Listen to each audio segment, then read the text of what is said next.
Hello, excuse me for looking a bit ragged and excuse me for not being in Canberra to collect this award.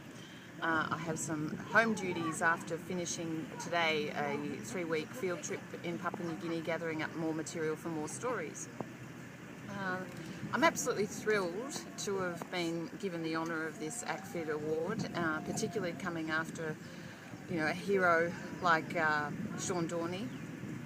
I'm really feeling quite humbled. I think it's a really important award because it recognises an area of journalism that really, surprisingly to me, doesn't get a great deal of attention, particularly given the difficulties that are often associated with it in telling stories from hard-to-reach places and difficult circumstances that require a lot of legwork and a lot of energy and often a lot of expense to cover. So thank you very much for the honour. I'm really thrilled. I was asked to share a little bit about how I got into this business, and really, I guess as a young reporter, many of us aspire to being a foreign correspondent, to telling stories that matter about the way people live, particularly in the most difficult of circumstances, and the kinds of, really to get inside those lives and to perhaps persuade people to contemplate how they might make a difference, what their vote means, what their donations mean, what their shareholdings in international companies mean, and how their lives interact with distant realities. For me, that was always an inspiration. And then there was a woman called Pamela Bone, who worked at The Age, who I really considered something as a mentor.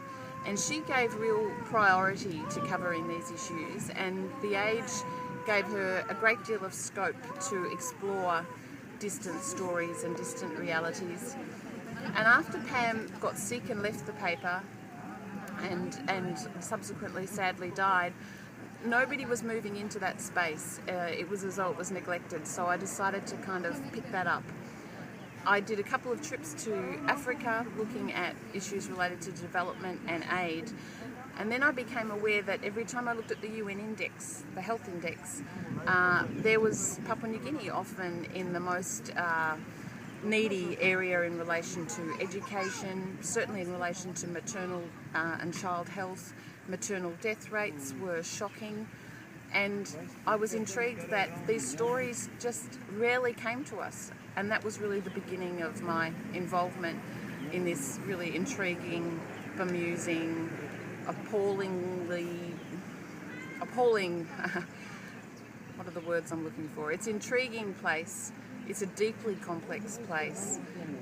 It is humbling, inspiring, and often confronting, but the people are so gorgeous and resilient, and I hope that my stories reflect all of those realities and all of those faces of Papua New Guinea. Certainly every time I come here, I try and go another layer deeper and add another layer of context and interest. The last thing I want to say, just briefly, is that I hope as NGOs in this difficult period for media, that there might be some opportunity and some energy applied to helping media continue to tell these stories. There is no editorial budget left under the old paradigms of media. The advertising dollar has flowed away, and we need to be imaginative and innovative in the way that we tell stories without compromising the bottom line of the integrity of the stories. So I'm hoping that maybe as NGOs and media and thinkers in the media might start coming up with some innovative models to hopefully invest in perhaps a foundation that educates journalists about how to better involve themselves in communities, and that teaches them some skills so that they don't tread in heavy boots and cause more harm than good, and that they're supported to use their capacity and their insights in a positive way to bring the stories out without damaging the fragile communities that they visit. And I think I've got lots of ideas for that, lots of people do, and I hope maybe all of us that care about these issues in development might start to apply our collective heads to finding new ways to tell important stories. And thank you again.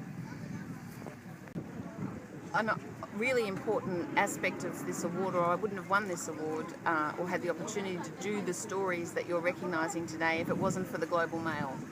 And when I talk about the need to find innovative new models to support this kind of journalism, I think the Global Mail and its commitment to these stories is a great example of what can be achieved when you have the context of a not-for-profit philanthropic that has a really strong commitment to telling stories that other media organisations no longer perhaps have the time or capacity to explore.